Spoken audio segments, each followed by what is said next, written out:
안녕하세요 여러분, 세상돌아보기입니다. 오늘은 25년 4월 24일이고 목요일입니다.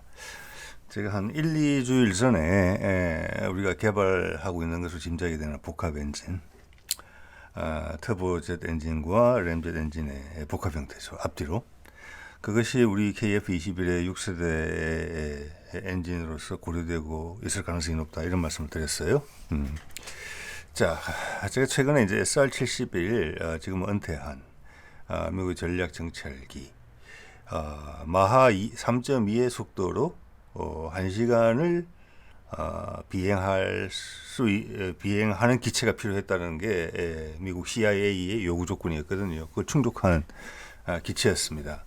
60년대, 1960년대. 자, 여기가 어떻게 보면은 좀 전에 말씀드린 터보젯과 램젯의 복합 형태를 최초로 현실에 적용한 예라고 볼 수 있거든요. 그래서 제가 이 관련된 영상, 이게 이제 PNW에서 프레드 앤 위트니에서 개발한 건데, 그때 참여했던 젊은 엔지니어들 중에서 살아계신 분들이 있더라고요. 그분들 설명을 제가 쭉 들었어요. 제법.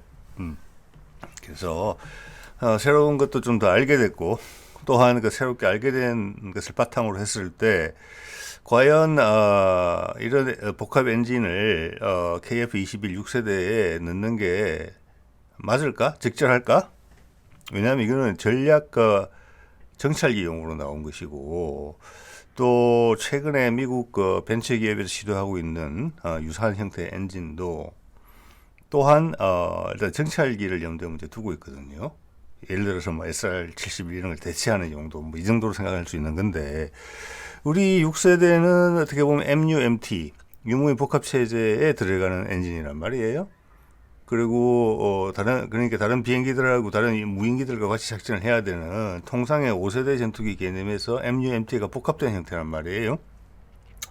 거기다가 지금 전 세계에서 6세대를 다 천명하고 미국, 유럽, 일본까지 다 개발에 나서고 있는 마당이기 때문에 지금 6세대 전투기로에 필요한 엔진의 스펙은 아마 있어요. 대충 다 알고 있어요. 아는 게임이에요.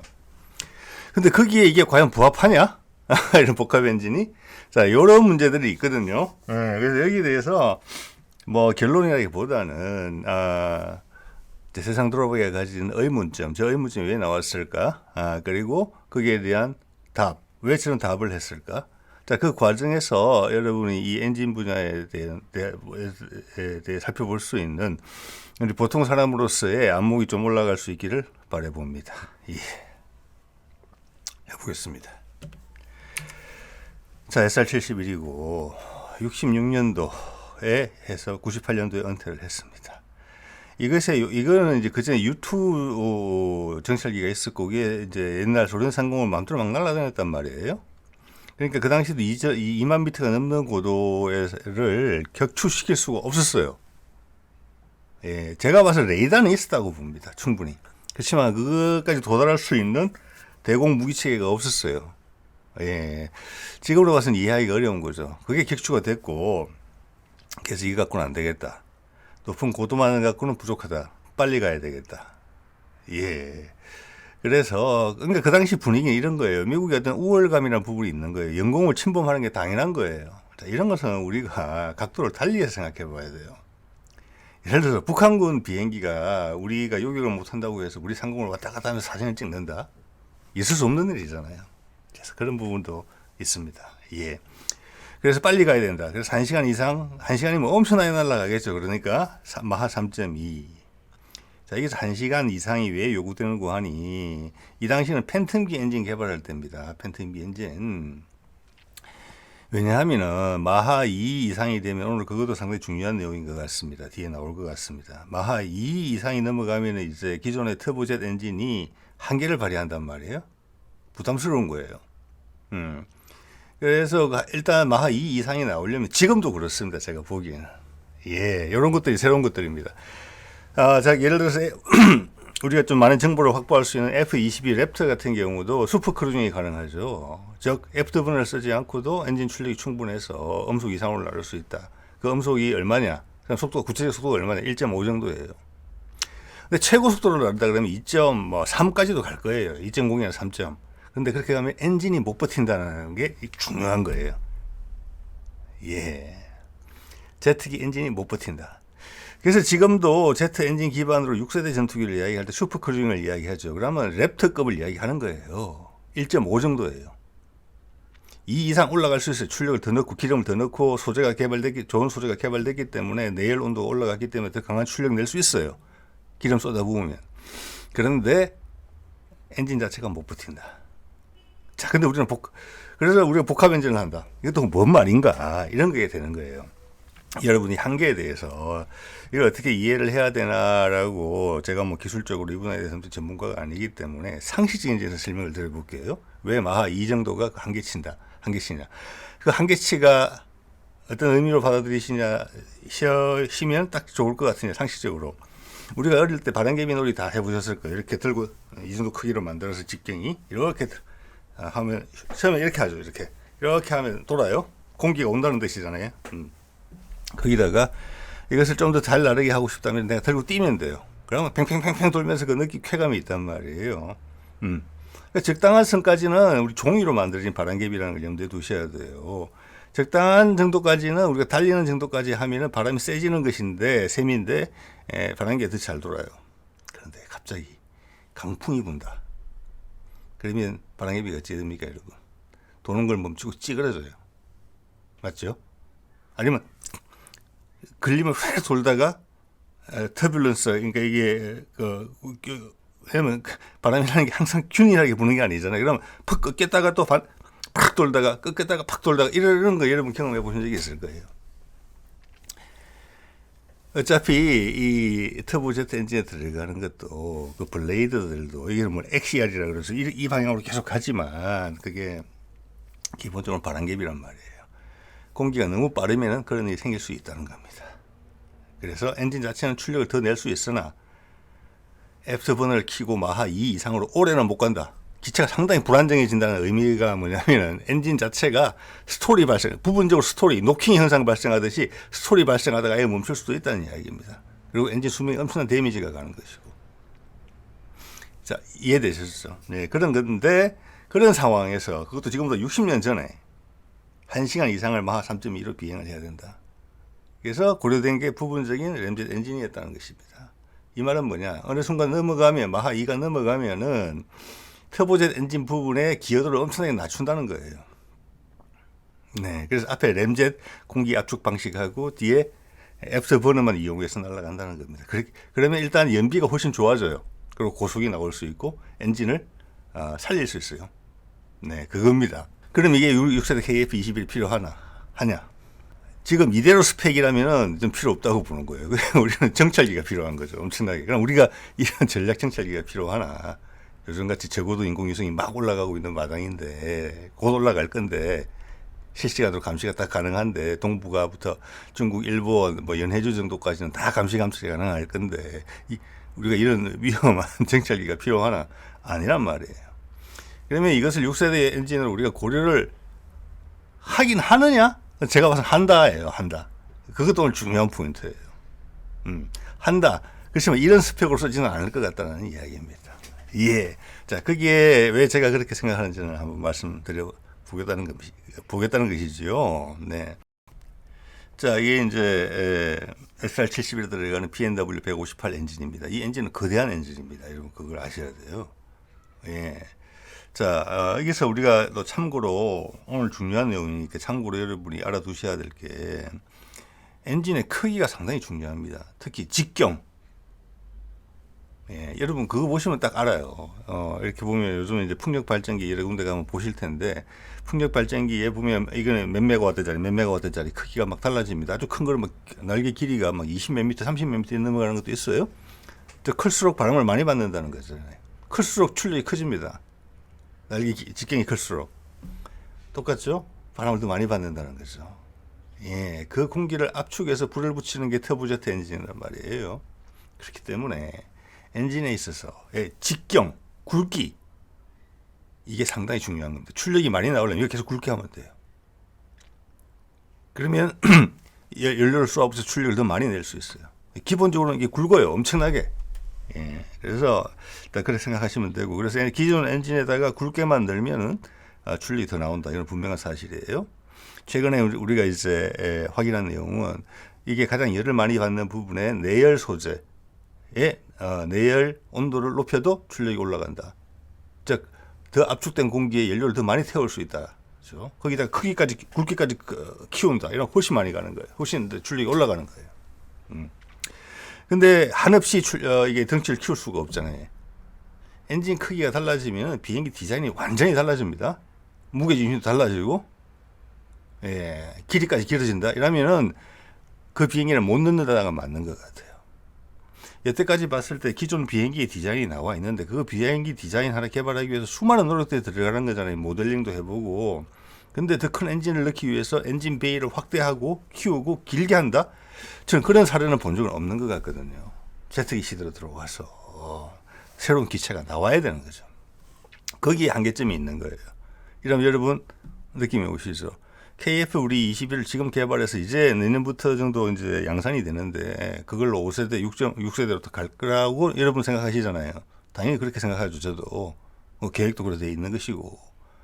그러면 기존에 F414 엔진이 들어가는 그 자리에 우리는 6세대 엔진을 넣어야 돼요.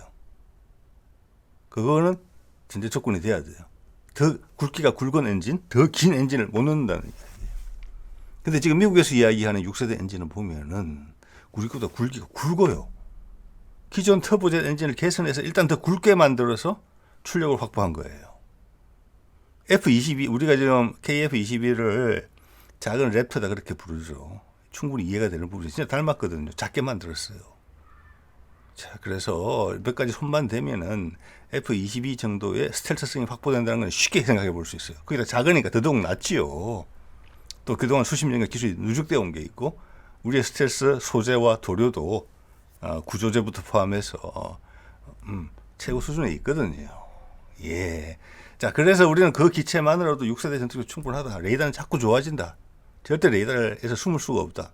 그 정도 선에 타협을 한 거예요. 그거는 터키의 칸도 그렇게 타협을 한 거예요. 미국의 6세대도 뒤에 보면 꼬리 날개 안 없어집니다. 지금 중국에서 뒤에 수직 미익이 없는 게 나오고 있는데 그거는 조금 더 살펴봐야 될 것 같아요. 용도가 뭔지에 대해서는. 그만큼 수직 미익은 6세대로 가더라도 중요하다는 겁니다. 미국 것도 그렇고 유럽 것도 그래요. 예. 자, 일단 그 정도 말씀을 드리는데 제58이잖아요. 예, 이게 핵심이 뭐냐면은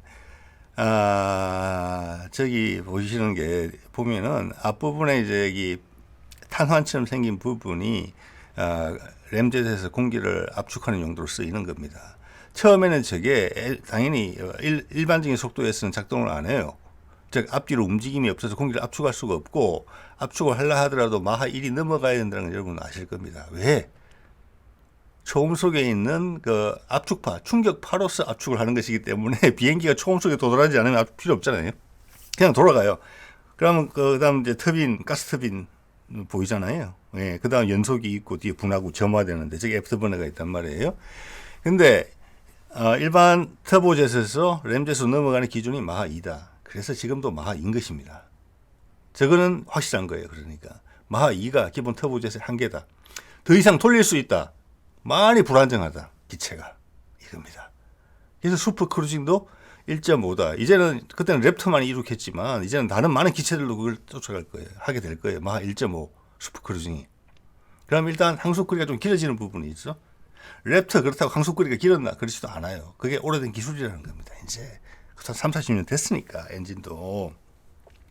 그래서 기본적으로는 애프터버너를 사용하지 않고 음속 이상을 나르면은 일단 연비가 훨씬 절감되고 작전 방이 길어진다. 그게 6세대에서 다 요구되는 것들이잖아요. 슈퍼크루징. 예. 자, 그 슈퍼크루징이 왜 1.5냐? 1.5밖에 될 수 없는 말씀을 이유를 제가 말씀드린 겁니다. 2.0을 넘어가면은 순간적으로는 가능해요. 순간적으로는 짧은 시간. 그래서 SR-71이 1시간 동안 요구를 받았다는 게 중요한 겁니다. 1시간 동안. 예. 그거는 기존의 터보젯 갖고는 전혀 불가능하다라는 것이고, 기존의 터보젯이 1시간 이상 애프터버너를 계속 킨다 하더라도 연료를, 지금도 SR-71의 그 거대한 기체의 대부분이 연료거든요. 연료 공급도 안 된다. 또한 이게 압축비가 당시에는 놀라운 40대 1, 다른 엔진들은 10대 1밖에 안 될 때예요. 자동차 엔진 수준밖에 안 될 텐데 4배 정도 더 압축을 가해야 된다. 그럼 엄청난 열이 나오게 되는데 그걸 어떻게 감당했느냐? 그래서 작전 고도가 24,000, 25,000m로 돼 있었어요. 거기는 공기 밀도가 극도로 낮습니다.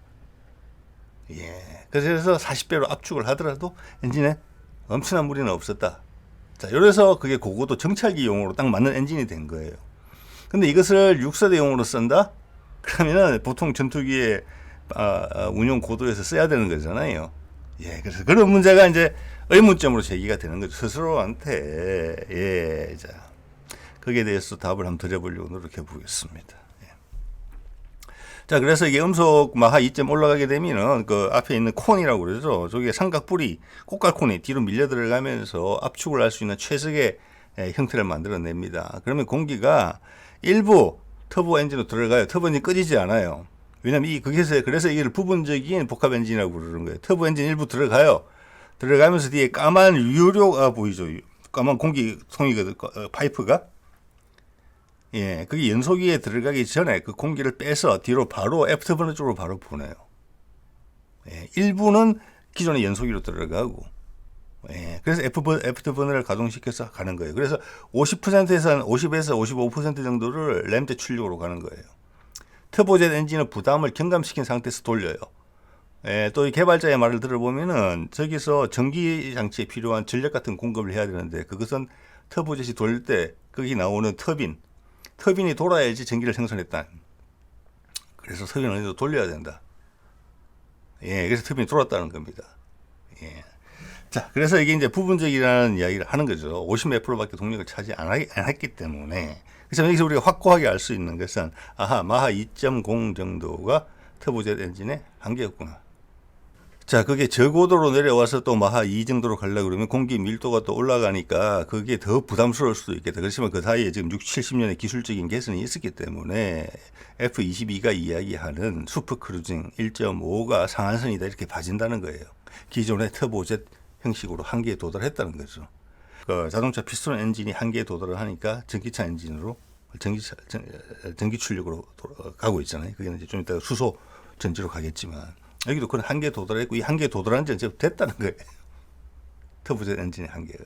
예, 그래서 우리는 엄청나게 대단한 시도를 하고 있다. 우리가 6세대에 이 엔진을 넣을 거면 개발을 분명히 하고 있다고 보거든요. 예. 자, 그래서 지난 6, 70년간에 어떤 개선 사항이 있었느냐. 우리의 목적에 맞게 통상의 전투기가 활동하는 영역에서 통상의 속도에서 조금 더 나은 게 제일 좋은 거잖아요. 현재 상황으로 봐서는. 예, 그럼 터보젯 엔진에 대한 부담이 별로 없고 가격적인 부담도 떨어질 거예요. 왜? 램젯 엔진 자체는 기술만 개발하면 터보젯보다는 간단해요. 예.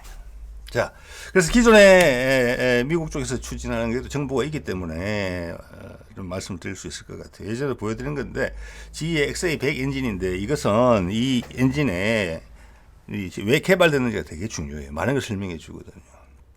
기존에 F135 엔진인가요? 그것도 브래드 휘튼인데 그게 F-35 엔진인데 그게 문제가 많잖아요. 네. 즉 출력 이 충분히 나오지 않는다라는 부분이 있어요. 처음부터 디자인이 잘못된 거예요. 과정이 알았어요, 사람들이 다. 이건 충분하다라고 설계도 출발했는데 기체는 로키드 마틴에서 개발했고 기체를 자꾸 이것저것 갖다 붙이다 보니까 전력 요구량이 많았다. 출력을 많이 뽑아서야 된다, 엔진에서. 그래서 프레드 위트니한테 출력을 올려달라. 그러면 엔진을 새로 개발해야 된다. 그럼 시간을 못 맞춘다. 그냥 가자. 이렇게 희한한 일이 벌어졌던 거거든요. 처음부터 문제 알았어요. 그러면서 다 통과돼서 지금 문제가 생 건데, 그래서 이 엔진을 새로운 걸로 바꾸자라는 이야기가 나왔고, 그 후보로서 거론된 엔진이 이겁니다. G 엔진이에요. 네. 그래서 프레드 위트니에스는 기존 엔진을 개량해도 된다라고 이야기를 했고, 당연히 자기들이 엔진 제조사니까 G는 아니다. 이 엔진으로 가야 된다. 예. 그런데 결국 채택은 못 됐어요. 그리고 F-35 엔진이 개량형이 또 들어간다는 이야기도 없어요. 자, 이것은 이만큼 이런 이야기가 나올 정도로 문제는 심각했는데 다 봉합해서 그냥 끌고 가는 희한한 프로그램이 F-35 프로그램이라는 겁니다. 그래서 결국 이 엔진이 또 프레드 위트니도 이런 형식의 엔진을 개발하고 있어요. 예. 이 6세대 엔진에 들어갈 거예요. 6세대 기체에 들어갈 거예요. 이제 엔진이 두 개가 돼서. 즉, 이 엔진은 F-35에 들어가는 엔진과 크기가 같다는 겁니다. 그 베이에 들어갈 수 있게 디자인이 된 거예요. 그게 F-22에 들어가는 엔진보다도 더 굵어요. 예, 이제 어떤 느낌 오시죠?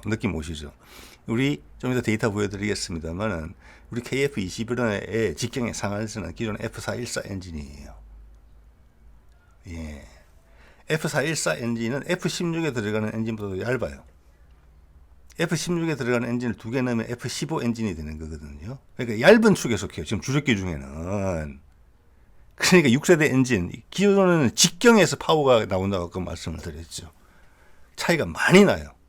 이 정도 출력이 나오려면 기존 터보젯 엔진으로는 굵기가 이 정도 나와야 된다는 이야기입니다. 당연히 최신 기술 다 들어갔을 거잖아요. 최근에 개발된 엔진인데. 그러니까 우리는 이런 방식을 택할 수가 없다는 거예요. 똑같은 방식을 택하더라도 출력이 아주 안 나온다는 거예요. 근데 우리의 주장은 6세대급 엔진을 개발해야 되고 6세대급 세계 시장에서 경쟁을 하겠다는 거잖아요. 근데 스펙이 다른 나라의 6세대 엔진에 비해서 밀리면 되겠습니까? 당연히 개발자들은 그렇게 생각 안 했을 겁니다. 그래서 저는 복합 엔진, 램젯, 스크램젯, 죄송합니다. 램젯, 터보젯, 복합 엔진으로 간다고 본다는 거예요. 그걸 현실에 타협해서. 즉 우리가 일반적으로 항공기 영역에서 사용될 수 있는 엔진으로 개발한다. 자, 그렇게 되면 민수 분야에 대해서도 엄청나게 영향을 미칠 수 있거든요. 고고도 정찰기용, 고도 2만 몇천 미터. 우리 여러분 여객기 타보시면 고도 뭐 저 미국 가는 거, 유럽 가는 것도 고도가 한 보통 한 10,000m 정도밖에 안 돼요. 공기 밀도가 낮아서 마찰력이 적은, 즉 공기 저항이 적지만은 공기는 어느 정도 충분해서 터보젯 엔진 자체가 공기를 압축하는 거니까 기본적으로는 연비를 제일 아낄 수 있는 그 고도가 그 고도이기 때문에 그 고도로 날아다니는 거거든요. 근데 SR-71은 거의 상한선인 24,000까지 올라간 거예요. 더 올라갈 수 있고 싶었겠으나 그 다음 올라가면 없는 거죠. 이제 공기가 너무. 그런데 일반 전투기들은 대부분 10,000m 요 이하에서 주로 논단 말이에요. 10,000에서 15,000 사이에서. 예. 예. 자, 그런 것도 그에 쓸 수 있는 엔진이다. 그리고 SR-71과 달리 방향도 휙휙휙 바꾸고 그래야 된다.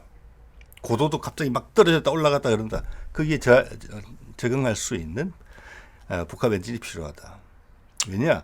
터보 엔진을 끝내고 복합 엔진, 램젯에서 다시 터보 엔진, 요 사이를 왔다 갔다 자유롭게 하는 게 되게 어려운 기술로 지금 알려져 있거든요. 이거는 AI나 디지털 기술의 발달에 힘입은 바가 크며, 우리가 또한 21년도에 함대한 미사일로서, 어느 대한 미사일로서 램젯 기술을 선보인 바가 있고, 그 다음, 하이코어로 몇 년 전에는 또 스크램젯 엔진을 선보인 바가 있어요.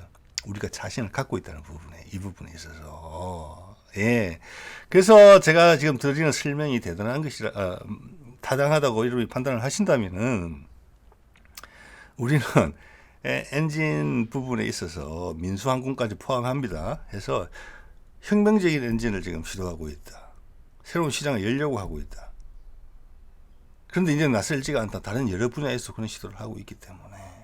자, 볼게요. GXA100 엔진의 특성. 자, 기본적으로는 그냥 좀 더 굵어진 터보젯 엔진이에요. 근데 여기서 다른 게 뭐냐면은 제트 엔진은 우리 자동차 엔진하고 다릅니다. 우리 자동차 엔진을 보면 흡기, 배기, 뭐 폭발, 뭐 이런 압축 이런 과정에서 공기가 새지 않아요. 연료가 새지 않고 밀폐되어 있거든요. 공기 들어오는 것부터 해서 배기가스 나가는 것까지. 그런데 터보젯 엔진은 그렇지 않습니다. 공기가 셉니다. 기본적으로. 예, 기본적으로 냉각 때문에 그렇다고 보시면 돼요. 그래서 그걸 바이패스라고 그러거든요. 공기가 새게 하는 것을. 그래서 제트 엔진들은 보면은 약 20에서 어떨 때는 한 20%에서 50% 정도의 공기가 이 압축에서 들어온 공기가 새요. 주로 엔진을 식히는 데 쓴다고 말씀을 드렸습니다. 이게 뭐냐면 크기에 비해서는 피스톤 엔진에 비해서 비교할 때 이 크기에 비해서 엄청난 출력이 나오는 거거든요. 좀 이따 이제 KF21에 들어간 엔진 보여드릴 텐데 그 정도 크기에서 그 정도 출력이 나온다는 건 대단한 거거든요. 자, 그래서 바이패스비인데 우리 애가 항공기에 민항기, 여객기나 수송기에 쓰는 터보 팬 엔진은 앞에 팬이 엄청나게 큰 게 붙어 있어요. 그것은 바이패스비가 약 90%까지 올라가요. 90% 정도의 공기가 옆으로 새요. 그냥 새는 게 아니라 그게 출력을 만들어내요. 네. 그래서 그런 큰 터보팬 엔진에 보면 뒤에 배기구는 요만해요. 상대적으로. 엔진 전체의 직경은 이만한데. 그래서 이쪽에서 소음이 많이 나오는 부분이거든요. 음속을 넘기 때문에. 넘을 수 있기 때문에 폭발음이. 그래서 민항기 같은 경우는 소음도 중요하죠. 그래서 터보팬 엔진이 바람개비가 사실은 터보 프롭처럼 도는 거예요. 바람개비 힘으로 간다고 보셔야 돼요. 그리고 뒤에 있는 제트 기류를 감싸요. 자, 일단 이렇게 되면은 엔진 내구성도 좋아져요. 냉각 성능이 좋아지니까. 그리고 연비는 말할 것도 없고 대신 속도는 음속을 못 냅니다. 그런 게 바이패스비란 말이에요. 그런데 전투기에서 이 바이패스비를, 이 지휘의 컨셉은 제가 이해를 하는 한도 내에서는 바이패스비를 엔진이 다 결정이 되면 고정이 된 거란 말이에요. 근데 그것을 능동적으로 최대한 상황에 맞춰서 다르게 쓰겠다는 거예요. 바이패스비가 고정이 안 돼 있고 폭을 가지고 쓰겠다는 거예요. 그래서 엔진 출력이 강하게 필요할 때면 이러면 어떡하겠습니까? 공기의 흐름 같은 걸 조정하고 해가지고 또 극대화시켜서 엔진 코어로 다 밀어넣어서 압축을 시켜야 되겠죠. 당연히 산소가 많이 필요한 거니까. 그렇게 쓰고, 그럴 필요가 없는 경우에 또 엔진이 현재 너무 과열된 상태다. 슈퍼 크루징을 오래 해가지고 그러면은 엔진의 흐름을 바이패스비를 올려요. 바깥에서 공기를 더 많이 당겨요. 다른 통로까지 하나 만든 게 보이거든요. 제가 이게 그것으로 좀 보이거든요. 수직으로 좀 두 개 터바인이라는 블레이드 셋 사이에 있는 거, 거기로 공기를 능동적으로 받아들여서 바이패스비를 올려요. 그리고 유로를 또 조정해요. 그래서 엔진 코어보다는 주변에 식히는 쪽으로 많이 가게. 자, 그리고 그 중간 상태의 속도가 필요할 때는 또 중간 단계의 바이패스비로 조정을 해서 적정한 양만 엔진 코어로 들어가게 한다. 이렇게 되면은 엔진을 되게 효율적으로 쓸 수 있다는 거예요. 공기 양을 조절함으로 해서. 그 이야기입니다. 쉽게 이야기해서. 그리고 또 불필요할 때는 공기 양을 확 줄일 수 있게 해서 엔진의 수명도 올라가겠죠. 그렇게 되면. 예, 이렇게 한 거예요. 즉 기존의 터보젯 엔진의 공기 흡입량을 능동적으로 조정함으로써 출력은 출력대로, 수명은 수명대로 늘리겠다. 그리고 이 최대 출력이 나오고 슈퍼 크루징이 가능하려면 기본적으로 폭이 커야 된다. 여기 직경이 넓어야 된다. 그 말씀 드렸죠. 기본적으로 똑같아요.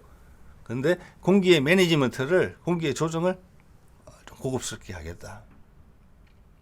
따로 관을 하나 더 뽑아서까지도. 그리고 처음에 공기가 들어올 때 맞는 부분이 베인이라고 하거든요. 그게 각도를 조절할 수 있어요. 이렇게. 몇 개는 그렇게 조정할 수 있는 게, 그건 옛날부터 쓰던 기술이에요. 자, 그거 하고 추가의 공기 통로를 개폐를 하면서 조정을 하겠다는 거예요. 이게 이제 F-35 엔진의 문제점이 제기될 때 냉각 부분이 컸다는 것을 바로 짐작할 수가 있어요. 그 부분으로 같은 코어거든요. F-35 엔진하고. 물론 이건 GE 엔진이지만, 그래서 다시 그걸 확인이 되는 거예요. F-35가 고출력을 낼 때 필요 이상의 설계 능력 이상의 고출력을 오래 지속되기를 현실에서는 요구받았구나. 그거는 설계와 개발 사이에 문제점이 많았구나. 아까도 말씀드렸다시피 문제를 알면서 그냥 갔다. 결국은 그래 됐다. 결국 축나는 건 미국 사람들 세금이고 미국 공군의 지배력이 떨어진 것이다. 그래서 외국의 동맹국들한테 강제로 판다. 그래서 윤석열 정부 들어와서 덜컥 바로 20대 더 산다고 했다. 문재인 정부 때는 안 살려고 빼고 있었는데 그거 써봐서 알거든요. 근데 거의 확실해요. 그래서 제가 아직 도입 안 된 부분은 무조건 계약 취소해야 된다고 이야기를 하고 있는 것입니다. 자, 어느 정도 이해가 되셨죠? F-35의 문제까지 살펴볼 수 있어요. 다른 6세대 엔진도 이 추세를 따라가지 않을까 싶어요. 자, 그런데 우리가 만약 다른 것을 복합 엔진 생각하고 있다 이러면 엄청나게 혁명적인 거예요. 그것도 일반 전투기의 운용 고도에서 일반 전투기 엔진처럼 쓸 수 있다. 복합 엔진으로. 그럼 민수용 엔진도 들어간다. 연비 올라가고, 연비 좋아지고, 값 싸지고, 내구성 좋아진다. 속도 엄청 빨라진다. 아마 가벼워지기까지 할 것 같다고 생각이 듭니다. 왜? 우리는 치킨이 작으니까. 이거 대박인 거예요. 되면은. 자, 볼게요.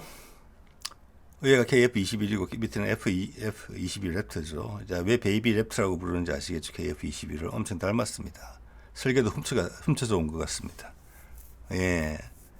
자, 그리고 이 설계도는 이 형상은 이미 다 노출이 됐기 때문에 이건 일반화되는 이제 스텔스 비행기의 형상이에요. 자, 여기서 제가 이걸 비교를 드리는 이유는 당연히 엔진은 더 짧은 게 들어가고 더 가는 것이 들어가야 된다는 걸 확신을 하시잖아요. 근데 말씀드린 것처럼 지금 미국이 개발하고 있는 GE의 XA100 엔진은 F-35 엔진인데 F-35 엔진은 직경이 F-22에 들어가는 엔진보다도 더 국습니다. 그래서 출력이 기본적으로 그 정도 나오려면 그 정도가 돼야 된다.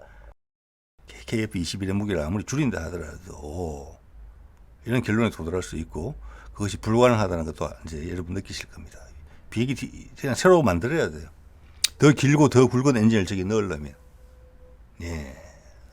자, 미국의 수십 년간의 경험이 보여주는 거잖아요. 이 정도 출력이 나오려면은, 그리고 6세대 요구되는 전자장비나 이런 것들을 감안했을 때 엔진이 이 정도는 돼야 된다. 그것은 이미 검증이 된 것입니다. 그럼 우리도 그 정도의 굵기의 엔진이 필요해요. 이건 이미 이 엔진이 개발된다는 정보는 오래전부터 나온 거예요. 뭐 실험도 여러 번 했으니까. 그럼 우리 KF-21이 개발할 때 6세대까지 고려하면서 저 점에 대한 생각이 없었겠습니까? 기존 F414 엔진을 개량해서 어디까지 뽑을 수 있느냐, 그 출력. 그걸로 슈퍼크루징이 가능할 것인가, 6세대에 대응할 수 있을 것인가, 국제시장에서 경쟁력이 있을 것인가, 이거 고민했겠습니까? 안 했겠습니까? 당연히 했지요. 네. 자, 이것은 F135 엔진이라고 좀 전에 보여드렸던 그 GE의 XA100하고 저는 엔진 크기가 같다고 봅니다. 최적이. 왜냐, F-35에 들어가려고 했던 엔진인데 F-35에 들어가는 엔진이 F135 엔진이에요. 이거 볼까요? 길이가 5.6m예요. 얘는.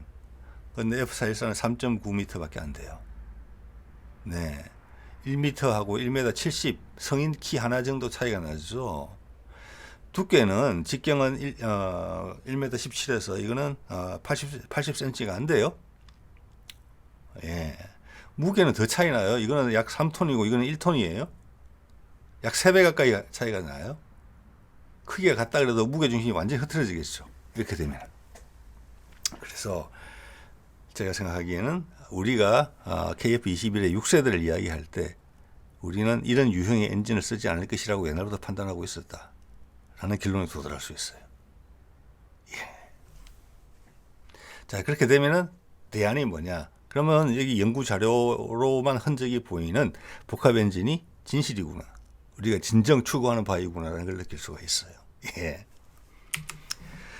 자, 이게 F414 엔진 아마 시제기에 들어가는 장면인 것 같습니다. 그때 이걸 우리가 수십 기를 샀죠. 생각보다 작죠, 여러분. 코어 부분만 따지면 저 앞에 절반 정도가 코어거든요. 그러니까 진짜 작은 덩치에서 트럭 엔진보다 작잖아요. 맞죠, 여러분? 트럭 엔진도 들어가면 앞에 뭐 연료 분사기도 필요하고 공기 흡입기도 필요하고 뭐 배기관도 필요하고 다 그렇잖아요. 그러면은 변속기도 필요하고 그러면 덩치 여러분 트럭에 뭐 제가 봐서는 한 8톤 트럭 엔진 크기 정도밖에 안 될 것 같아요. 앞에 엔진 코어는. 그걸로써 이런 대단한 추적을 낸다는 것은 그런 것 같습니다. 자, 요 정도인데 여기다가 엔진이 지금 무게가 한 3배 정도 가까이 나가고 직경이 뭐 길이가 어른 키 하나만큼 길어지고 두께가 40cm 이상 굵어지고 이게 들어갑니까? 안 들어갑니까? 안 들어갑니다. 당연히. 예. 자, 그런 말씀을 앞에 쭉 드렸고요. 이것을 기체를 뜯어 고쳐서 이 엔진을 넣겠다. 그런 생각을 처음부터 했을 리가 없겠지요. 근데 한참 개발 중인 기체를 놔두고 6세대 기체를 따로 개발한다? 숨은 디자인이 있다? 그것은 숨길 수 없는 내용이죠. 비행기 개발이라는 그 관점에서 봤을 때. 예, 그래서 분명히 생각이 있다는 거죠. 그럼 저는 6세대 엔진을 미국이 우리한테 팔겠느냐? 택도 없는 소리 아니겠습니까? 크기도 안 맞고. 그러니까 복합 엔진을 가긴 가는 거예요. 자, 이게 이제 우리가 들어가 있는 기존의 F414 엔진이고 이것도 한 30년이 넘은 엔진입니다. 안정적인 엔진이죠. 엄청나게 안정적인 엔진을 우리가 선택을 한 겁니다. 출력은 최고 출력은 아니었지만 그리고 이것을 염두에 두고 디자인을 했을 거란 말이에요. 자, 이거는 F404로 시작된 엔진이에요. F404는 FA50에 처음에 들어갔고 그리펜 초기형에 들어갔던 겁니다. 예. 자, 그래서 404 엔진은 개선돼서 414 엔진이 된 거예요. 이거 체적이 똑같죠. 뭐 무게까지 제가 확인해 보지는 않았으면 큰 차이 없을 거라고 봅니다. 예, 그래서 우리가 만약 1단계로 F414 엔진의 개선형을 만들게 된다면은, 그리고 필요하다면 FA50의 엔진을 대체할 수 있다는 겁니다. 그리펜이 F404에서 F414 엔진으로 개선돼서 넣은 것처럼. 네. 자, 이것을 그래서 안정적인 엔진을 선택한 것은 출력에 대해서 아쉬움을 말하는 사람도 있었을지도 모르겠어요. 그렇지만 초기형에만 들어간다. 예, 즉 우리는 KF21을 로급, 하이급 구성으로 쓰려고 보는 것 같거든요. 기존 것을 버리는 게 아니에요. F35 같은 경우는 기존에 몇백 개 다 버렸죠. 버린 게 아니고 쓰지도 못하죠. 전투용으로는. 예. 그래서 이것은 로급 전투기로 하고 그에 맞는 상황이 있는 것입니다. 어떨 때는 잠자리 비행기가 필요한 데도 있는 것입니다. 예. 우리 K1 훈련기에 그 전술 통제기에도 무장해서 쓰잖아요. 그게 맞는 상황이 있기 때문에 그렇습니다. FA50은 FA50대로 그렇고. 이 4.5세대형의 KF21은 그 용도가 또 있는 것입니다. 이후에 6세대로 갈 것이잖아요. 6세대는 전혀 다른 기체가 될 것이지만 6세대 있으니까 4.5세대 필요 없다. 이게 절대 아니라는 겁니다. 미국도 그래서 6세대와 동시에 저렴이 버전의 로급 기체를 동시에 하나 개발하려고 하는 거잖아요. 모든 전투기를 6세대로 바꿀 수는 없어요. 특히 미국 같은 환경에서는 워낙 비싸니까. 우리는 그렇지도 않을 것 같은데 하여튼 전력 구성은 그렇게 될 것이다. 예, 하늘의 공군을 전부 다 6세대로 대체한다. 그럴 필요도 없는 것이죠, 사실은. 네. 그래서 안정적인 엔진으로 선택을 했고 초반에 아무 무리 없게. 예. 그리고 기체 자체가 또 KF21이 작으니까 가볍고. 예, 개발 과정에서 무게를 강조한 부분이 여러 군데서 보이거든요. 그래서 기존의 FA18보다 기동성은 훨씬 좋다는 거예요. 그리고 튼튼하게 만들었다. 왜? 함상용으로 개발할 걸 이미 전제하고 개발했기 때문에 기체 강성이 엄청 튼튼하다. 조금만 손대면 된다. 랜딩 기어하고 몇 개 부분만. 그러면 버틴다. 예, 우리는 대단한 일을 하고 있는 겁니다. 그런데 이런데 딴지를 거는 세력이 있다. 우리는 못해. 검은 머리 외국인들이죠. 한국 국적이 아닐 것이라고 봅니다. 자, 이거 볼까요? 한화에서요, 이제 엔진을 개발하는 것으로 되어 있지요. 여기 말씀 한번 들어보세요. 저희가 궁극적으로 만들고자 하는 엔진은 KF21급 전투기를 커버하면서도 6세대 항공기 성능을 지향하는 첨단 엔진이고, 지향한다. 지향이라고 하면 달성한다는 의미는 아니잖아요. 자, 이것은 뭐냐면은 기존의 6세대 이번에 우리가 F414 엔진을 개량해서 국산을 한다고 했을 때 이 엔진의 성능은 6세대급에 준하는 엔진이 나온다. 이겁니다. 이 크기를 바꾸지 않고라는 전제가 반드시 필요하죠, 여러분. 근데 우리 오늘 쭉 보셨지만 미국의 6세대 엔진 다른 것도 마찬가지일 거라고 봅니다. 엔진이 굵어지잖아요. 출력이 많이 나오려면 엔진이 굵어야 돼요. 기본적으로. 거기에 준하는 성능을 낼 것이며 6세대 엔진은 이것을 기반으로 해서 개발될 것이다. 이런 것까지 다 암시를 하고 있잖아요. 사실은 그게 제일 싸게 하는 방법이니까. 자, 여기 보시면은 우리 KF21 엔진의 F414 엔진의 개선형에 대한 이야기가 이렇게 AI에서 검색도 됩니다. 자, 뭐 30몇 년 됐으니까 개선할 만도 하잖아요. 자, 우리 FA 50에 들어가는 F404 엔진에서 414 엔진의 개선의 주요점이 뭔지는 모르겠으나 내열 이런 부분하고 상관이 있다고 봅니다. 그때 개선될 때, 여러분 이제 느끼실 게 뭐냐면은 404 엔진으로 출발했다 그러면 이 엔진의 기본 코어에 대한 설계도 한 7, 80년대 또는 그 이전에 개발된 엔진을 알 수가 있습니다. 예, 펜텐기 엔진하고 큰 차이가 없을 수 있어요. 예. 자, 그래서 거듭 말씀드립니다만 이 기술로 거의 한계에 도달했다라고 보시면 되는 거예요. 기술적 정점을 찍었다. 터보 제시라는 설계 개념 자체에 현실에서 끌어낼 수 있는 최대 성능이 이제 나오고 있다. 다음 단계로 넘어가야 될 때가 됐다. 이런 말씀을 드리는 겁니다. 그래서 404에서 414로 올 때 약 50% 정도 출력 개선이 있었다고 보거든요. 스펙을 봤을 때. 그러면 지금 여기서 50%가 올라가게 되면은 기본 출력이 2만 파운드가 넘어가게 돼요. 2만 파운드 넘어가게 된단 말이에요. F등은 없이. F등을 키게 되면은 3만 몇천 파운드, 3만 파운드 넘어가요. 네. 자, 그래서 그게 그렇게 되면 4.5세대나 5세대급에서는 상당히 훌륭한 엔진이 있다. 예.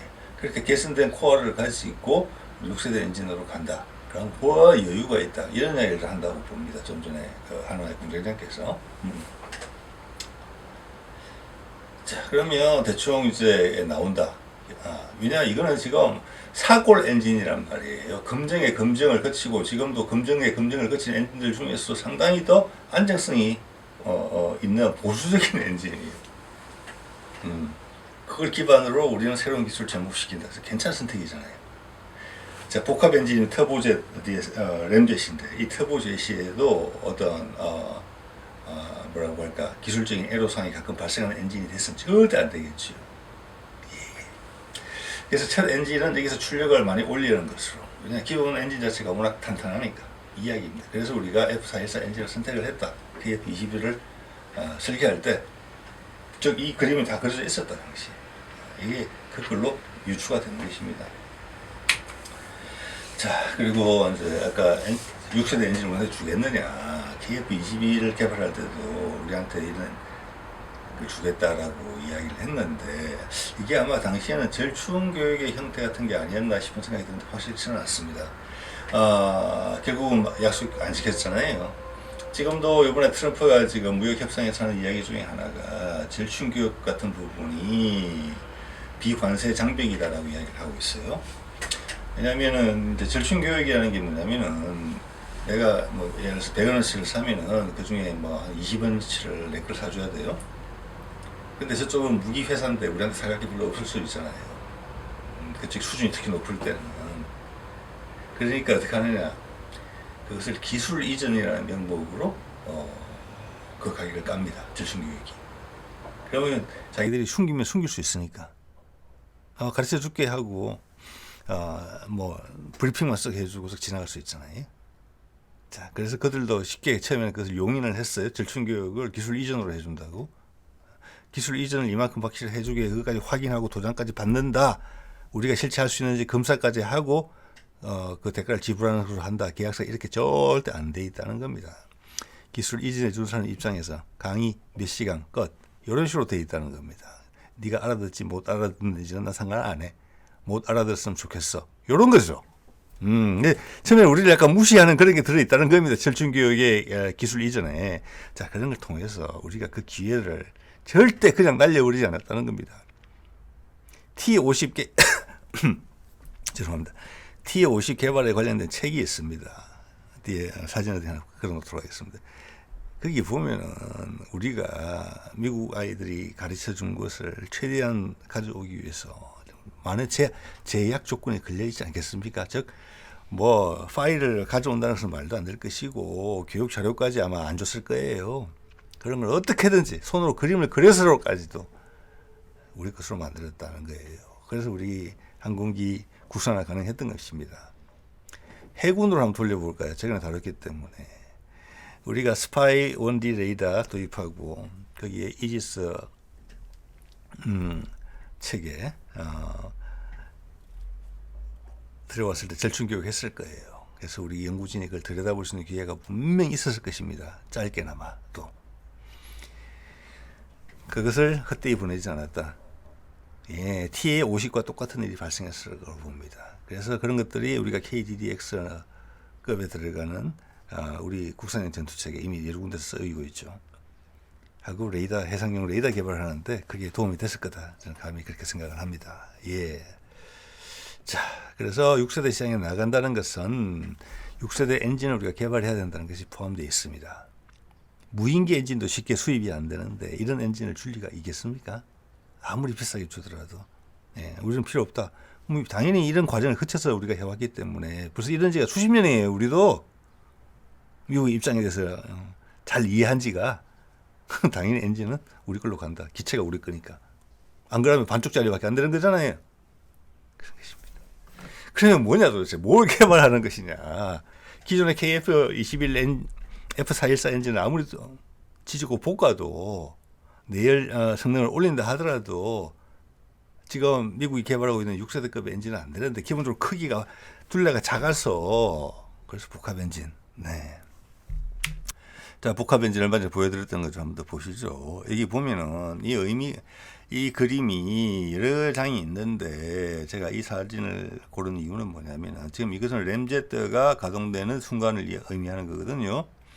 왼쪽 앞에 보면은 이제 엔진의 흐름, 유체가 차가울 때는 파란색, 뜨거우면은 빨간색이에요. 자, 왼쪽에 보면 공기가 흡입되는 게 보이는데 파란색이죠. 터보제트 엔진에는 없습니다, 그게. 터보제트에는 보면은 공기 흐름 자체가 없습니다. 요 앞에 사진 터보제트가 가동될 때는 여기가 벌겋습니다. 이해되시죠? 자, 이것은 그다음 램제트로 가서는 벌게요. 저 이것은 이 엔진이 왼쪽에서 들어온 엔진이 터보제트 엔진 아예 안 들어간다. 터보제트가 돌지 않았다. 이 이야기입니다. 그리고 둘레를 통해서 갔겠죠. 램제트 엔진이 뒤에 가서 가동된다. 저기에서 램 압축은 어느 순간에 발생한지는 모르겠어요. 안 보이는 데서 발생할 수도 있어요. 예? 자, 그래서 폭발을 시켜서 간다. 자, 이것이 SR70이라고는 다른 것이다. SR71은 터보제트가 그래도 40% 정도의 출력을 공급했었다. 이것은 램제트만으로 나는 완벽한 터보 램제트 복합 엔진이다. 여기서도 이야기가 나옵니다. 21년도, 22년도 보도자료 같은 거 보면은 터보제트를 껐다가 램제트로 탁 켜는 거 자연스럽게 연결되는 거. 덜컥거리면 안 될 거잖아요. 이 빠른 속도에서 비행기가 엔진이 덜컥 이러면 안 될 거지 않습니까? 자연스럽게 변속이 돼야 되는 거죠. 차처럼. 그래서 그것을 천이라고 그러죠. 천이. 영어로는 트랜지션. 그것이 잘 됐다. 그것이 기술적인 난제였다. 저는 그 부분을 우리가 엄청 잘한다고 봅니다. 예. 또 하나 여기서 말씀드릴 것은 여기도 스위치가 마하 2에서 3이에요. 우리는 램젯을 빨리 켤 수만 있으면 마하 1만 넘어가면 극소음속에 따른 압축파를 충격파를 활용할 수 있을 거예요. 압축하는 용도로. 그래서 제가 감히 생각하는 부분은 아까 말씀드린 것처럼 이것을 우리가 전략 정찰기로 쓸 게 아니잖아요. 초고고도에서 마하 3 이게 필요가 없다는 겁니다. 우리는. 자, 다른 비행기들 전부 마하 1.5에서 슈퍼 크루징이 되면 돼요. 예. 그래서 우리 같으면은 마하 1.5보다 조금 앞선 단계에서 램제트가 가동되면 어떻겠느냐. 즉 램젯이 가동되는 속도 기존에는 마하 2 정도에서 조금 앞으로 마하 1.5 정도로 당기는 수준이 어떨 것인가. 그래서 기존 엔진은 마하 1 정도까지 음속 돌파하는 정도까지만 쓴다. 그러면 앞에 엔진이 부담이 훨씬 없어요. 기존의 얇은 엔진 갖고도 널널해요. 기존 F414 엔진의 개량형 가지고도. 네. 그리고 터보 엔진은 뒤에 램젯 엔진은 그렇게 강력하게 나올 필요가 없다. 왜 SR71처럼 막 마하 3.2 이렇게 요구될 게 아니기 때문에. 그냥 우리는 통상의 일반적 엔진들이 6세대 엔진들이 필요에 따라서 순간적으로 애프터버너를 가동해서 급기동할 때 간혹 있는 그 정도 속도를 내주면 된다. 가끔 마하 2, 3까지 나올 수 있으면 된다. 자, 이렇게 되면은 엔진의 어떤 설계에 대한 부담도 우리가 이 변이를 마음대로 조절만 할 수 있다. 그러면 오히려 램젯 가동 시기를 앞당기는 그런 기술이 고급 기술이다. 그리고 어느 순간에 살짝 섞여 있지 않겠습니까? 양쪽이. 예. 그런 데 대한 어떤 기술적 진보가 분명히 있다라고 저는 생각을 합니다. 예. 그리고 조종사가 느끼지 못할 정도로 양쪽 엔진이 이 엔진이 주가됐다가 저 엔진이 주가됐다가 하는 그 사이를 부드럽게 하는 기술도 분명히 확보가 되어 있다. 자, 그렇게 되면은 램젯 엔진도 부담이 없고 그러면 내열성 이런 게 확 줄어요. 부담이. 맞죠? 연료 절감 엄청나게 됩니다. 터보제트에 들어가는 엔진, 최고 고급 엔진이 안 들어가도 되는 거예요. 예. 자, 그렇게 되면 상용화다. 자, 양쪽이 대량 생산을 한다 그러면 램젯 엔진 저는 훨씬 싸다고 봅니다. 예. 그래서 그런 대충의 결론에 도달할 수 있다. 예. 자, 기존의 KF21 엔진 기체를 가지고 6세대까지 써먹으려면 그 수밖에 없다. 예. 제가 세상 돌아보기가 생각하는 결론은 그렇게밖에 안 되네요. 네. 자, 그렇기 때문에 보시면은 자, 이걸 자꾸 되새겨 보게 돼요. 터보 램제트용 초음속 터보 엔진 기술 개발. 여기서 키워드가 뭐냐면 최상의 열 효율이거든요. 예, 최상의 속도가 아니고 최상의 속도는 기본적으로 확보되는 거예요. 터보 슈퍼크루즈는 기본적으로 복합 엔진이 되면 속도는 훨씬 터보제트 기반보다 빠르게 나옵니다. 훨씬 더 싼 값에, 훨씬 더 작은 크기에. 그건 기본이니까 이야기하지 않는 거예요. 기존 기체 대비해서는 뭐 비교할 그거는 거론할 여지가 없는 거예요. 최상의 열 효율이다. 이게 제가 좀 전에 드린 설명의 한 부분이라고 볼 수 있을 것 같습니다. 기본적으로 빨라요. 그리고 천위가 상당히 중요하죠. 한 엔진인 것처럼 쓸 수 있게 한다. 조종사 입장에서는 그냥 엔진이 그냥 기존의 터보젯 엔진인 것처럼 쓴다. 근데 훨씬 빠르고 안정적으로 빠르고 엔진이 절대 가운데 팍 꺼지는 일이 없고 무엇보다 열 효율이 엄청 좋다. 작은 기체에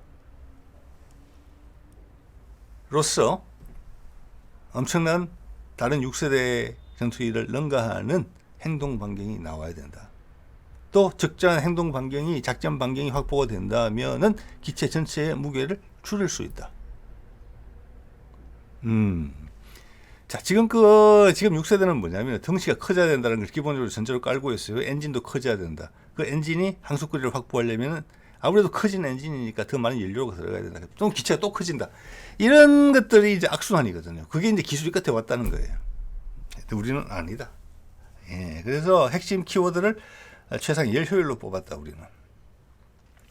자, 그래서 이것도 다시 눈이 가는 거죠. 2022년 2월에 있었던 국방과학기술위원회에서 국방 로봇 발전 방향과 첨단 항공 엔진 기본 계획. 저 첨단 항공 엔진이 바로 그는 그때 F414 엔진의 국산화를 첨단 항공 엔진 기본 계획으로 이해를 했거든요. 기본 계획이라는 것은 오랫동안 한다는 뜻입니다. 기본 계획을 세워서 단계적으로 올라간다는 거거든요. 근데 F414 엔진은 이 첨단 항공 엔진 기본 계획의 마지막 목표는 아니더라. 중간 목표더라. 마지막 목표는 복합 엔진이구나. 오늘 쭉 말씀드리고 있는 이런 생각을 더욱 강하게 하게 됩니다. 자, 그리고 이제는 더 이상 뭐 6세대 KF-26세대 아니다. 왜 뭐 몇 년 전까지만 하더라도 4.5세 외국에서는 6세대 개발하는데 우리는 왜 4.5세대 개발하느냐 이런 희한한 이야기를 하는 소위 전문가들이 많았습니다. 그냥 5세대 사지. 6세대 프로그램에 끼어들지. 이건 뭐야? 돈만 쓰고 일단 나오자마자 바로 세대가 확 한 세대 이상 밀리는 비행기를 개발한다고? 말이 안 되는구만. 예, 이런 일배류의 전문가들이 많습니다. 국방 기자들하고. 이제 그런 사람들은 조용히 있었겠지요. 자, 6세대 당연한 것인데 그 당시 제가 논정으로서 말씀을 드린 겁니다. 이런 희한한 논리들을 이야기하거든요. 보통 사람들이 모른다고 생각을 하고. 자, 이게 뭐 유무인 복합 체계를 위해서 터키가 개발 중인 칸이라는 차세대 전투기에도 추후 복좌기를 개발할 것이다라고 이야기를 했어요. 그 내용이 복좌기를 개발하는 이유는 뒤에 앉은 조종사는 무인기 조종이 역할이에요. 목표예요. 근데 우리는 시제기 6대 중에 2대가 복좌기죠. 이게 뭐 의미하는 바가 뭡니까? 이건 시위하는 거예요. 시위. 그 시위를 갖다가 그 전문가들이라는 사람이 희한한 거짓말로 튕겨내는 거예요. 그 사이에는 뭘 전제하느냐? 국민들은 모른다. 국민들한테 언론으로서 쫙 배포할 수 있는 힘은 우리가 가지고 있으니 연구자 너희들 메롱 이렇게 이야기한 것밖에 안 돼요. 우리는 6세대 간다고 복잡기를 2개나 개발했는데 얼마나 본격적입니까? 칸 같은 경우는 추후라고 이야기를 했잖아요. 여기도 보실 게 될 게 이걸 말씀 제가 잘 적어놨네요. 여기는 F110 엔진이 들어가요. F110 엔진은 F16에 들어가는 엔진이에요. 그리고 그 2개를 해서 F15인데 F110 엔진은 우리 F414 엔진보다 살짝 굵어요. 출력이. 그리고 출력이 더 많이 나오죠, 당연히. 그런데 이것도 6세대, 당연히 터키도 6세대 보고 개발하는 거잖아요. MGMT 이야기 나오지 않습니까? 복좌 이야기 나오고. 그런데 이 크기를 가지고 미국이 이제 크기가 안 맞죠. 6세대 엔진이랑 표준으로 제시될 것이랑. 그러면 터키는 그걸 기대하고 있겠습니까? 미국이 우리한테 이 엔진을 팔 것이라고, 또는 유럽이 우리한테 이 엔진을 팔 것이라고, 6세대 엔진을 아니죠. 자기들도 직접 개발한다고 돼 있는 거예요, 여기에. 예. 자, 그래서 여기 롤스로이스 공장도 유치를 했고, 그렇기 때문에 공동 개발하는 부분이 있는 것 같아요. 그래서 거기도 일단은 F110 엔진 같은 걸 국산화를 먼저 해요. 우리하고 똑같아요. 그 다음, 좀 터키 관련 자료에서 가끔 보이는 게 있거든요. 터보젯하고 램젯의 복합 엔진 개발하는 거. 그 사진이 비추어질 때가 있어요. 보면은 지금 터보젯이 돌고 있느냐, 램젯이 돌고 있느냐, 그 사이로 바늘이 왔다리 갔다리 하는 게 있거든요. 뒤에는 분사구가 있고. 다 똑같이 보고 있다는 거예요. 터키 방식과 우리 방식이 똑같은 거예요, 접근 방식이. 네.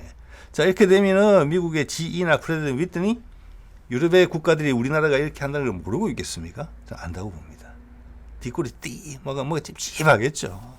네. 자, 그래서 우리 복잡이 시험 비행 성공했고 2대가 있다는 말씀을 드렸습니다. 그래서 전후방석으로 구분되어 조종사 2명이 탑승하는 복잡이 이유는 몰라. 기종 전환 훈련용인가? 이런 희한한 소리를 하고 있다는 것이죠. 자, 오늘 이 정도 말씀드리면 될 것 같습니다. 많이 길어졌습니다. 네.